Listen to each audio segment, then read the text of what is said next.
Quem tem razão? Para esse debate, recebemos o psiquiatra Eduardo Ferreira Santos e o advogado Matheus Herrem. Sejam bem-vindos, senhores. Boa tarde. Eu começo com o doutor Matheus. Doutor, nós temos aqui claramente uma questão de que as pessoas vão perguntar: bom, alguém que matou o marido, esquartejou, ou seja, teve requinte de crueldade, agravante durante a pena, depois de 10 anos deixar a cadeia, isso é justo? É claro que eu tenho também outros questionamentos psiquiátricos e daqui a pouco a gente vai também entender esse outro lado. Mas a sua opinião, doutor Matheus, isso é justo? A lei considera isso razoável, mas considera razoável de acordo com o texto da lei meramente, que é uma coisa, ou o que imagina a população em relação a alguém que comete um homicídio deste porte? Bom, muito boa tarde a todos, boa tarde. Nossa legislação, a gente tem que ver que o caso da Elise Matsunaga é um caso ocorrido antes da promulgação do pacote anticrime. E naquele período, naquela época, era permitido o livramento condicional, a liberdade condicional a uma pessoa condenada. Hoje já não é mais. Então, hoje, o nosso legislador entende que não é passível de livramento condicional uma pessoa condenada por um crime doloso, hediondo e contra a vida. Porém, naquela época, isso era legal. Então, eu entendo por uma questão legal que foi justo, porque é a lei aplicável ao momento em que o fato foi cometido em 2012. Se fosse um fato ocorrido a partir de 2020, já não seria cabível o livramento condicional, mas apenas e tão somente a progressão de regime. Doutor, e a lei não retroage para prejudicar ninguém. Se fosse o contrário, se a lei fosse para, digamos, beneficiá-la, poderia retroagir. Não é o caso. Nesse caso, a prejudicaria, segundo o novo entendimento legal, é isso? Exatamente. Como a lei nova ela é mais grave, ela não retroage para atingir o caso dela que é anterior. Porém, como bem colocado, se fosse uma lei mais benéfica, daí sim, pelo princípio da legalidade, retroagiria para que pudesse alcançar o fato cometido com ela. Mas como é uma lei mais grave, não, só os fatos a partir de 2020 que não terão direito a esse livramento condicional. Doutor Eduardo Ferreira dos Santos, a gente tem um caso aí, e as pessoas se lembram, pelo menos, do princípio de tudo que aconteceu. Havia uma denúncia por parte dela de abusos do marido, mas, enfim, o fato é aquela que resultou numa ação dela, em que, além de matar o marido, depois esquartejou, planejou como sair com o corpo esquartejado. Isso tudo é agravante na legislação brasileira. Até que ponto pode ser analisado um caso como esse na vida de um casal que termina de forma tão trágica assim? Bom, boa tarde a todos, boa tarde, Piotr, boa tarde, doutor Falivene. Vamos tentar entender o caso, porque ele é bastante complexo. A história da Elise, a infância, a forma como ela era uma garota de programa, como ela começou a se relacionar com o Marcos, não foi um relacionamento normal. O Marcos, inclusive, a mantinha como amante durante 4 anos, num flat, me parece que ele tinha alugado, e que ela ficava lá e só depois desse longo período de relacionamento é que o Marcos se separa. Ele era casado, ele se separa e passa a viver com ela. Eles tiveram uma filha, inclusive, e a Elise inclusive aprendeu a atirar. Ela tinha várias armas em casa, porque o Marcos era um atirador, e ela estava vivendo uma situação em que ela percebia que ele a estava traindo. Então, uma pessoa como ela, que era uma garota de programa, que refere ter sofrido abuso na infância, que viveu uma vida conturbada, ela começou, no próprio casamento, onde supostamente ela imaginava que as coisas correriam bem, ela passa a viver essa situação do marido atraindo com prostitutas, com garotas de programa. E ela consegue contratar um detetive que, de fato, verifica isso e passa para ela fotos e filmes mostrando o Marcos saindo com uma mulher. Ora, provavelmente, aí ela alega que sofria abusos do Marcos, que eles brigavam muito, e que ele era mulherengo, ele era um prostituinte, vamos dizer assim, ele gostava de garotas de programa, e ela planeja essa forma macabra, né, de matá-lo, dando um tiro na cabeça dele e depois esquartejando. Ela era advogada, além de advogada, ela era técnica de enfermagem, trabalhou em centro cirúrgico. Então, ela fez uma remoção cirúrgica das partes dele, colocou em sacos e jogou lá pelas matas de Cotia, onde foram sendo achados pedaço por pedaço. Então, psiquiatricamente falando, Piotr, eu acho assim, é uma pessoa com uma mente distorcida. Eu não diria que ela é psicopata nem psicótica, mas certamente uma história de vida atrapalhada e que planejou esse crime muito bem planejado. Ela só não contava que iam encontrar os pedaços do marido lá no meio da mata, que foi muito bem separados. Óbvio que isso foi considerado durante o julgamento, mas, doutor, me permita continuar com o senhor antes de ouvir o advogado Matheus Herrem. Alguém muda tanto assim depois de 10 anos? Porque por mais que ela não seja uma psicopata, o senhor está afastando essa hipótese no momento, ela tem uma cabeça conturbada, para usar a sua expressão. E até porque toda a narrativa que o senhor nos trouxe, a narração do fato em si, como ele foi, chama atenção. Alguém que consegue planejar isso de forma friamente, por mais que tenha sido vítima, obviamente, de todos os abusos que ela alega. E isso é um outro questionamento. Mas, enfim, fato é que quem foi assassinado e esquartejado foi o marido e a lei entende dessa maneira. Eu tenho lei para proteger as pessoas e, obviamente, não fazer com que elas cheguem à lógica de que vou cometer homicídio em nome de, seja de honra, ou seja lá, qualquer outra coisa. Uma pessoa, depois de 10 anos, pode passar a conviver com a sociedade, mesmo em liberdade condicional, tendo um crime desta proporção nas costas, ou seja, a mente conturbada dela deixou de ser conturbada nesse tempo? É claro que não, né? Talvez até tenha piorado. Você viu, se você ficou claro, ela fez alegações de que ela tem certeza que o Marcos a perdoou por esse crime, ou ela teve visões, ou viu, sei lá, ela continua a mesma pessoa que ela era antes. Talvez pela vida inteira, não vai ter como mudar. Ela deve ter sido submetida a testes psicológicos que não a consideraram psicopata, senão ela seria semi-imputável e não estaria no presídio. Acho que o doutor Falivene o doutor Matheus pode me explicar isso melhor, porque senão ela estaria no famoso manicômio judiciário. Então, quando não tem tempo para ter alta, né? E acredito, como ela praticou um único crime sob todas essas circunstâncias, eu acho que isso tem que ser pensado perante a lei, da minha maneira de ver como psiquiatra. Ela praticou um crime passional dentro da sua casa, direcionado a um marido traidor, com quem ela já tinha se relacionado e sabia do caráter dele, da forma como ele agia. Então, eu acho que tudo isso tem que ser considerado. Mas respondendo objetivamente a sua pergunta, 10, 20, 30 anos de cadeia só iriam piorar a condição psicológica dela. Doutor Matheus, já vou lhe ouvir, mas nós temos também uma declaração da própria Elise ontem ao deixar o presídio. É isso, Felipe? Temos aí essa... Ela gravou uma entrevista. Vamos acompanhar esse trecho da entrevista, portanto. Infelizmente, não posso consertar o que passou, o erro que cometi. Estou tendo uma segunda chance, infelizmente o Marcos não, mas eu acredito na espiritualidade que ele já tenha me perdoado e peço isso todas as vezes em minhas orações. Doutor Matheus, a gente ouviu agora também o que disse a Elise. Ela diz que acredita na espiritualidade, que ela entende que ela cometeu um erro. Bom, ela cumpriu 10 anos em regime fechado e agora está tendo direito ao regime, ao cumprimento da pena de forma condicional. Na sua opinião, isso vai aumentar a sensação de injustiça no país? Olha, em tese, sim.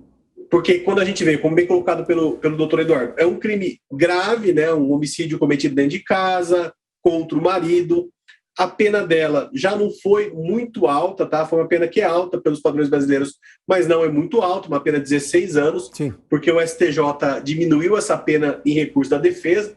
Se eu não me engano, inicialmente era 19, depois foi diminuída para 16, e com essa pena de 16 anos, depois de cumprido 10, ela conseguiu atingir o requisito objetivo para o livramento condicional, cumprir mais de 2/3 da pena. É lógico, a existência desses benefícios penais, ela tem um pró e tem um contra. Então, o pró é você reinserir esse indivíduo na sociedade de forma paulatina, porque a gente tem que lembrar que a liberdade, o livramento condicional, ele é condicional. Caso ela descumpra uma condição durante esses 5 anos e poucos meses que restam da pena dela ainda, ela pode voltar a ser presa. Então, se ela comete um novo crime, se ela descumpre uma condição imposta na sentença, ela pode sim voltar a ser presa em regime fechado, inclusive. Então, a primeira questão é essa. Então, você está colocando ela paulatinamente em liberdade. Esse é um benefício. Porém, o contra, o malefício, é que sim, gera uma sensação de impunidade, porque as penas aqui no Brasil elas são relativamente baixas, e no caso dela, especialmente, foi uma pena baixa. É só ver, por exemplo, que casos até mais antigos, como o da Richthofen e o dos Nardoni, eles ainda estão aprisionados. Estão alguns semiabertos, outros fechados, mas ainda aprisionados, não tiveram ainda esse benefício do livramento condicional. E tem uma outra questão que eu acho que é importante pontuar rapidamente. Muito provavelmente, antes de conceder o livramento, ela deve ter sido submetida, considerando a gravidade desse crime, a um exame criminológico, que é um exame com psiquiatras e psicólogos, e algumas vezes também assistentes sociais, que avaliam se ela tem condição ou não de voltar a conviver em sociedade. É lógico, ela pode ser perigosa ainda, eu até entendo que pelas circunstâncias do crime ela possa ainda ser perigosa em tese, mas ela teria essa condição, passou por esse exame para ter essa condição de voltar à sociedade. Doutor, me permita fazer um questionamento e vou também levar ao psiquiatra nosso, nosso convidado aqui, o doutor Eduardo Ferreira, mas eu começo com o senhor, doutor Matheus. Até porque nós temos esse debate na sociedade. Se incluímos a questão do gênero, e aqui ninguém quer reduzir o tamanho da violência que mulheres sofrem de homens violadores. Não é este o caso. Mas se tivéssemos, por exemplo, um caso contrário, em que o homem tivesse matado a mulher, a lei entenderia de outra maneira ou não? Do ponto de vista da gravidade, do tamanho da pena ou da decisão de uma corte superior em reduzir a pena deste homem violador e, no caso, um homicida que teria matado, obviamente, nesse exemplo hipotético, com uma mudança só do gênero na questão, no caso, a Elise seria a vítima. O senhor acha que se fosse o homem que tivesse matado a mulher, o entendimento da justiça seria diferente? Olha, uma boa pergunta. Eu entendo que sim. Naquela época não seria tão diferente. Talvez a pena, considerando 2012, como era a legislação em 2012, não seria tão diferente assim. A pena do homem talvez fosse um pouco mais alta, alguns anos mais alta. Hoje em dia, a partir de 2015, a partir do momento que a gente tem um crime próprio para o homicídio de mulher, que é o chamado feminicídio, que é uma espécie de homicídio qualificado, daí sim, você tem uma distinção bastante grande entre as penas. Então, se um homem mata uma mulher, em tese, a pena dele será, na maioria dos casos, ou em todos os casos, mais grave do que a pena de uma mulher que mata um homem, tá? Por conta do homicídio qualificado, denominado feminicídio, que é uma espécie de homicídio qualificado. Então, hoje em dia, claramente nós temos essa distinção. Naquela época, não. Mas eu acredito que houve uma certa atenuação por conta das circunstâncias, como bem colocado pelo doutor Eduardo. Ela sofria alguns abusos, tem a questão toda do marido ser também um marido que traía, etc. Isso certamente foi levado em consideração pelos jurados e também pelo magistrado no momento da aplicação da pena. Doutor Eduardo, eu vou só acrescentar um detalhe à minha pergunta. Isso não traz uma sensação de que a violência tem gênero? Ninguém, de novo, eu vou insistir nesse ponto porque esse é um tema muito delicado. Nós temos, sim, majoritariamente casos de mulheres que são violentadas e até mortas por seus maridos, por seus companheiros do sexo masculino. Isso é um fato. Não, ninguém vai brigar contra os fatos. Mas eu tenho um caso aqui de uma gravidade gigantesca de que uma mulher foi lá e usou, digamos, de um sentimento muito frio para esquartejar o marido depois de morto. Normalmente, pessoas normais, quando cometem um assassinato por acidente, ligam para a polícia desesperada, confessam o crime, mas ninguém vai esquartejar o marido e depois esconder, jogar numa mata. Isso é outra coisa. O senhor acha que se nós tivéssemos esse gênero trocado, ou seja, fosse a mulher, isso não traz uma sensação ruim? Porque, no caso específico aí, os dois sabiam atirar, os dois eram atiradores, os dois tinham acesso a armas. Isso não muda muito? A sociedade não vai ficar refém, talvez, de uma estatística assim que é preocupante, mas que levar isso a uma redução de pena de mulheres que matam os maridos em relação a maridos que matam as mulheres, isso não é ruim, não é preocupante do ponto de vista de justiça e de sensação de que o país funciona para atender a todos de forma igual? Boa pergunta sua, né, Piotr? Porque, na verdade, essa igualdade não existe. Ela está na lei, ela está na Constituição, se fala que todos são iguais perante a lei, mas há grupos que recebem um privilégio. Né? Determinados grupos que lutaram pelos seus direitos, e as mulheres fazem parte desse grupo, eles são realmente beneficiados. Então, aquela questão que a gente sempre fala, um homem branco, hétero, que trabalhe, que tenha bons antecedentes, ele não é igual a uma mulher com as mesmas características. E a questão dos negros, a questão das mulheres, a questão das crianças, as questões dos indígenas. Ou seja, há esses grupos específicos que são privilegiados pela lei, porque eles são considerados mais frágeis. Então, imagino isso, né, doutor Matheus, que a fragilidade desse grupo torna como assim uma ideia de que eles podem reagir às violências que sofrem. O que me causa assim uma surpresa, e eu gostaria até de saber, doutor Matheus, assim, a Elise, ela é uma assassina ou é uma pessoa que cometeu um assassinato? Porque você fala de ver se ela pode ser reinserida na sociedade.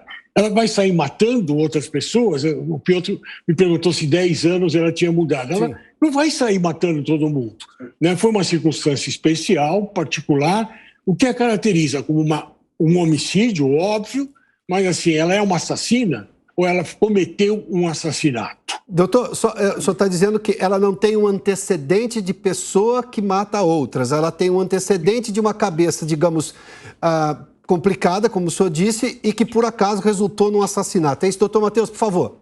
Exatamente, essa que é a questão. Muito bem colocado pelo doutor Eduardo. Esse homicídio, ele foi circunstancial. E, em regra, os homicídios, eles são circunstanciais, com exceção daqueles matadores, ou serial killers, ou homicídios em série, ou de um matador profissional. Em regra, é uma questão ocasional. Foi uma questão ocasional. Ela viu ali aquela vida que ela tinha em risco, o patrimônio em risco, a sua situação em risco, entendeu que o melhor caminho seria matar e depois tentar ocultar o corpo. Inclusive, isso foi utilizado contra ela durante o julgamento, porque ela tentou dizer, não, matei em legítima defesa, mas daí falaram assim, os jurados, espera aí, mas como você mata em legítima defesa e depois esquarteja o corpo? Quem mata em legítima defesa, na hora chama a polícia. Sim. Vai tentar sumir com o corpo. E essa foi uma questão que os jurados perceberam durante o julgamento, e isso acabou levando, inclusive, a condenação dela por isso e a rejeição de uma tese de legítima defesa que eventualmente a defesa tentou ali colocar naquele momento do julgamento.